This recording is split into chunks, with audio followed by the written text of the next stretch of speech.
periodização do treinamento é uma das formas de organizar as cargas de treinamento que mais assusta as pessoas que prescrevem treino, pelo fato de eles não entenderem muito bem como realizar essa organização das cargas de treinamento baseado em algum tipo de periodização, né? Quando nós pensamos em tipos de periodizações, classicamente nós temos a periodização linear, a periodização ondulatória e a periodização em bloco, né? Essas três são os tipos de periodizações mais utilizados na prescrição do treinamento.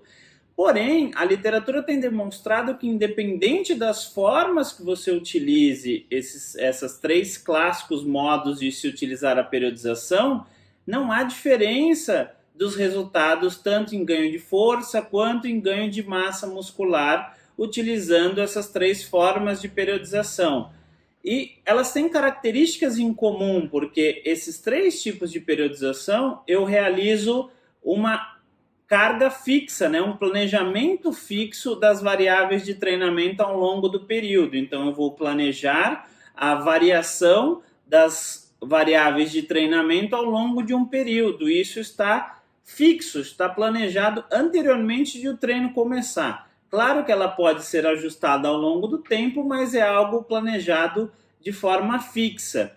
E quando a gente pensa em treinamento, uma série afeta na outra. E quando eu planejo isso anteriormente ao treinamento de forma fixa, eu não estou levando em consideração essas adaptações que acontecem ao longo do tempo.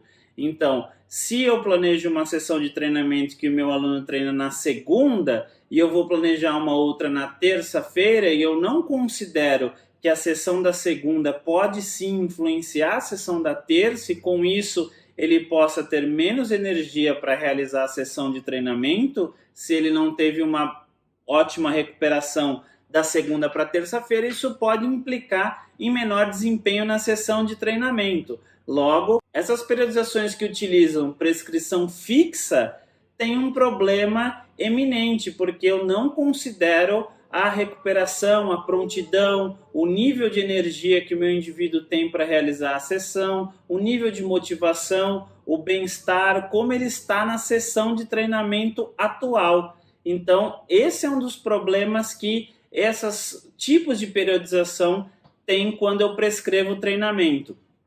Outra forma de eu realizar, e mais recentemente tem sido bastante estudada, é uma forma de periodização que é chamada de autorregulação. E o que essa autorregulação é? Simplesmente a autorregulação é uma forma de você considerar todos esses aspectos que eu acabei de comentar agora. O nível de prontidão do seu indivíduo na sessão de treinamento, se ele está mais descansado, se ele está menos descansado, se ele tem mais energia para executar a sessão, se ele tem menos energia. Então, quando eu faço a autorregulação do treinamento, eu consigo respeitar o nível que meu aluno está no dia que eu vou realizar o treinamento. Então, eu vou individualizando dia a dia o quanto ele consegue produzir das variáveis, né? E isso tem várias formas de se fazer. Uma das formas de se fazer essa autorregulação, eu posso ir pelo índice de fadiga que esse indivíduo vai atingir na sessão de treinamento. Outra forma que eu posso autorregular a sessão de treinamento é pelo volume ou pela intensidade do treinamento. Eu posso também regular pelo intervalo de descanso. Então, há várias formas de eu autorregular a sessão de treinamento. Mas uma das formas bastante interessante que tem ganhado bastante destaque na literatura é eu autorregular o treinamento baseado na escala de percepção subjetiva do esforço. Então, o que é a escala de percepção subjetiva do esforço? Classicamente, a escala de percepção subjetiva do esforço ela foi criada em uma escala de 5 a 20, né, pelo Borg. E essa escala de 5 a 20, hoje em dia, ela veio se modificando e para uma escala mais utilizável, que é a de 1 a 10, né? Onde eu tenho percepções de esforço. Então, eu tenho desde nenhum esforço ao esforço extremo. Isso vai passando de esforço moderado, esforço maior e por aí vai. Um dos problemas de utilizar essa escala no treinamento de força, por exemplo, é que ela é bastante subjetiva e tem um problema bastante iminente. Ela está baseada nas suas experiências de esforço. Então, se você tem experiência com esforços bastante elevados, ou seja, você teve na sua vida momentos em que você se esforçou bastante, isso pode afetar o seu julgamento na hora de realizar o treinamento. Já indivíduos que não tiveram experiência com esforços extenuantes podem superestimar o esforço que ele vai fazer na musculação. Então, ela é uma escala bem subjetiva. E uma outra escala tem tentado ser mais objetiva que ela e tem dado resultados bastante interessantes, que é a escala das repetições em reserva, né? Que é uma modificação dessa escala da percepção subjetiva do esforço. E o que essa escala veio propor para a gente? Então, ela utiliza os mesmos parâmetros da escala de 1 a 10 de Borg, né?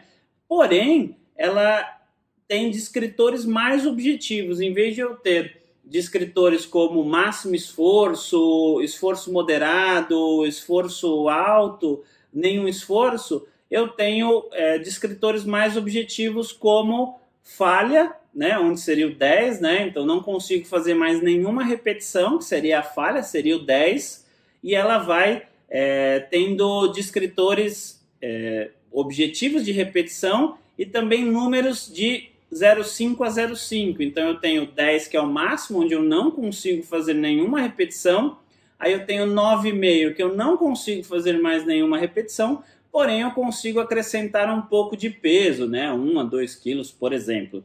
Aí eu tenho 9, que eu consigo acrescentar mais uma repetição na minha série, ou seja, eu conseguiria fazer mais uma repetição. Aí eu tenho 8,5, em que eu conseguiria fazer entre 1 ou 2 repetições a mais. Aí eu tenho 8, que eu conseguiria fazer mais 2 repetições a mais ainda da onde eu parei. Aí eu tenho 7,5, que vai de 2 a 3 repetições a mais da onde eu conseguiria fazer. Aí eu tenho 7, que são 3 repetições a mais, e por aí vai. Ela tem todos esses descritores, né?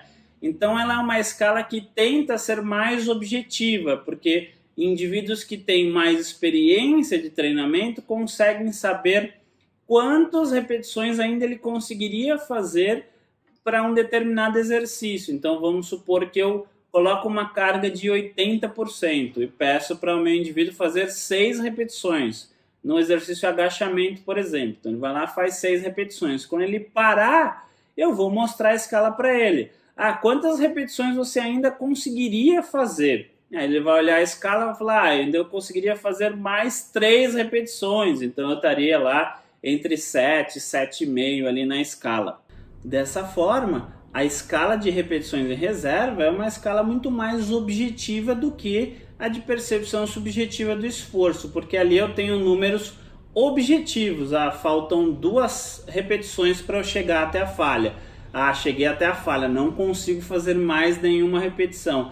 Então ela é bem mais assertiva, né? Bem mais objetiva e mais palpável do que eu pensar em quanto de esforço ainda me falta, ou se eu fiz o máximo, ou se eu estou em esforço moderado. O esforço é bem mais subjetivo do que quantas repetições faltam para eu chegar até a falha, ou quantas repetições ainda eu consigo fazer. Então ela é uma forma bastante interessante de eu utilizar para autorregular a sessão de treinamento. Tudo bem, mas como eu faço isso na prática então? É bem simples, a gente precisa ter alguns conceitos antes para eu entender como autorregular o treinamento, mas é bem simples de se executar. O primeiro ponto é que você tem que ter certeza que seu aluno está habituado a responder a escala de repetições em reserva. Então você precisa aí de pelo menos 1 a 2 semanas treinando esse seu aluno a responder precisamente essa escala de repetições em reserva, porque ele precisa conseguir identificar quanto ainda falta para ele realizar da falha ou não, né? Quanto falta para ele chegar até a falha, ou quantas repetições ele conseguiria fazer além dessas repetições aí que ele chegou. Então ele precisa ter essa escala bem na cabeça, bem precisa, para que ele consiga autorregular o treinamento. Outro ponto importante que eu preciso entender: como a nossa escala de repetições em reserva, ela vai de 0,5 em 0,5, né? Ela tem aumentos e diminuições de 0,5 em 0,5, eu preciso entender que quando eu quero diminuir os percentuais da escala de 0,5 em 0,5, eu vou reduzir ou aumentar em 2% o peso a cada 0,5 de aumento ou de diminuição. Então, por exemplo, se o meu indivíduo deu 8,5 e eu quero que ele chegue a 8, eu vou reduzir 2% do peso. Se ele me deu 7,5 e eu quero que ele chegue a 8, eu vou aumentar 2% do peso. Então isso precisa ficar claro para a gente conseguir entender melhor essa manipulação da escala. Outro ponto importante que a gente também precisa estar claro é que quando eu quero atingir e autorregular o treinamento dele, eu tenho 3 diminuições de peso que eu posso utilizar e que são bem compatíveis aí com a autorregulação do treinamento: 2, 4 e 6% de diminuição do peso. O que isso quer dizer? Quando eu vou fazer um treinamento e eu quero autorregular o treinamento dele, eu tenho a primeira repetição que vai me ditar o quanto de energia e o quanto preparado, ou quanto pronto esse meu aluno está na sessão de treinamento, e ela vai ser a minha sessão de base, né? Então essa primeira série vai me servir de base para quanto eu vou diminuir na sessão de treinamento. Por exemplo, eu sempre preciso colocar uma repetição em reserva-alvo. Eu preciso colocar um número que eu quero que esse meu indivíduo atinja, né? Então vamos supor que o número que eu quero que ele atinja é 8.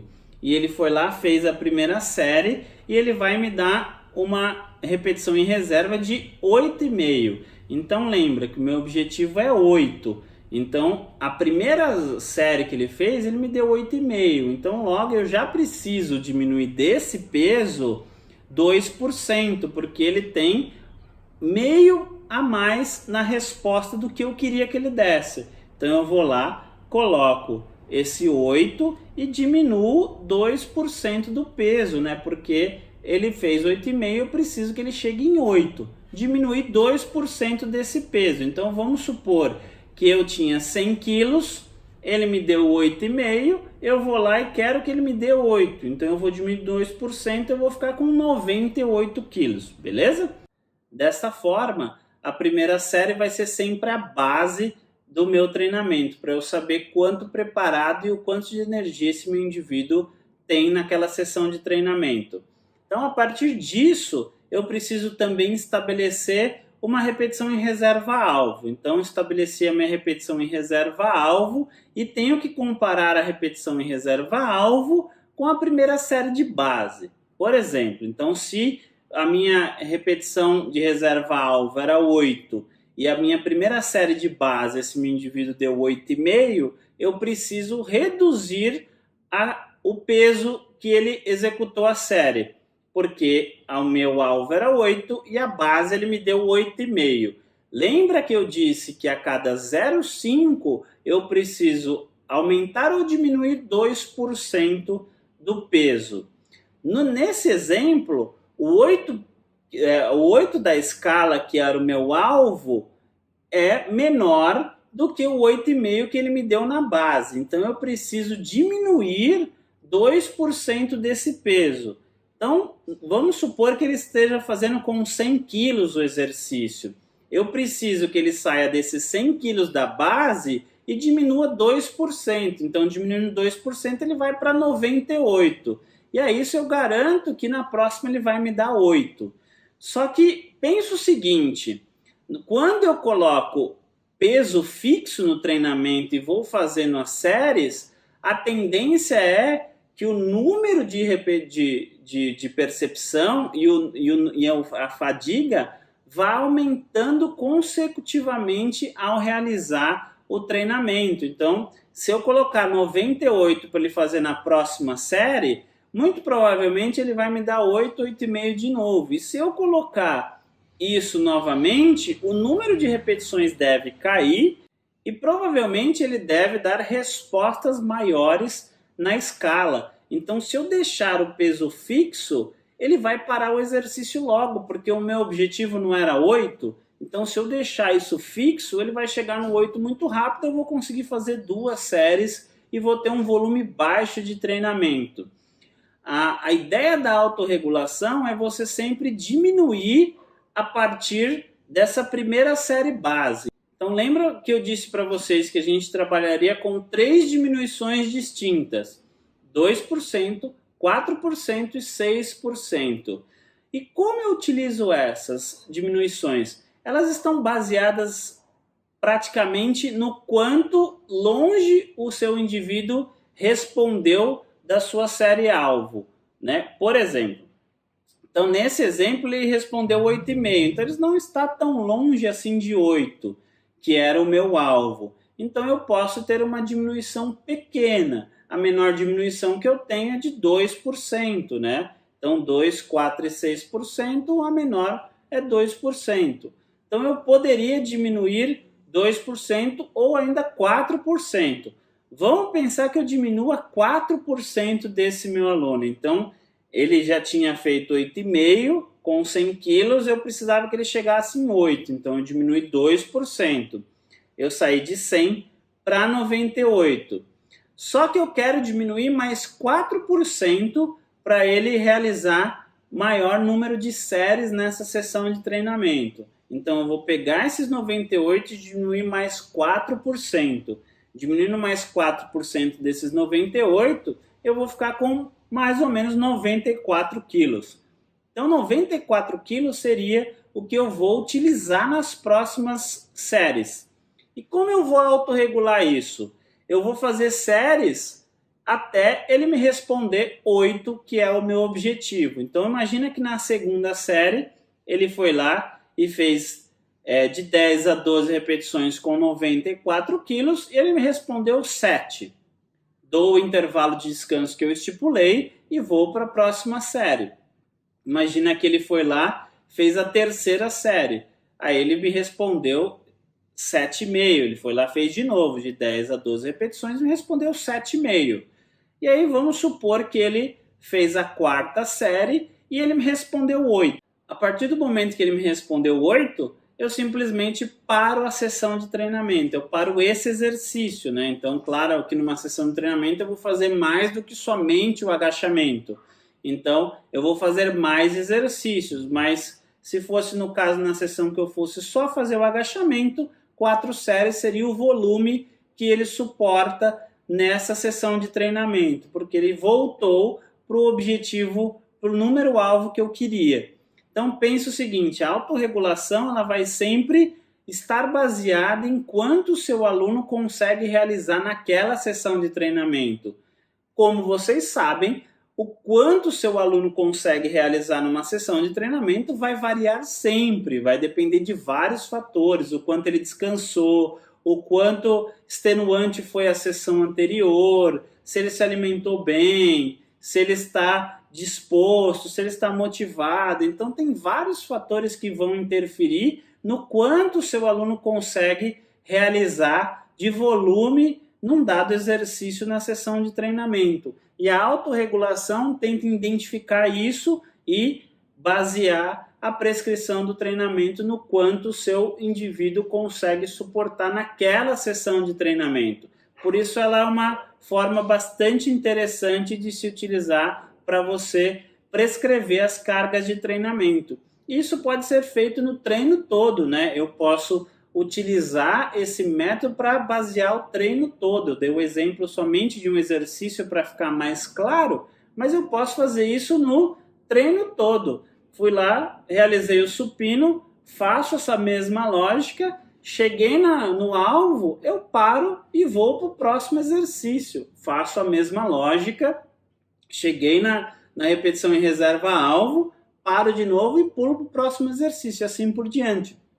ela é possível fazer em todas as sessões de treinamento e em todos os exercícios, desde que você tenha claro que seu aluno consiga identificar os descritores da escala de repetição em reserva e que ele saiba utilizar essa escala, para que isso fique o mais preciso possível. Se ele ainda não tem domínio de responder a escala, você precisa, antes de começar a utilizar esse método, você garantir que ele aprenda a realizar e responder a escala de repetições de reserva, para só assim você começar a identificar e usar esse método para autorregular o treinamento do seu aluno.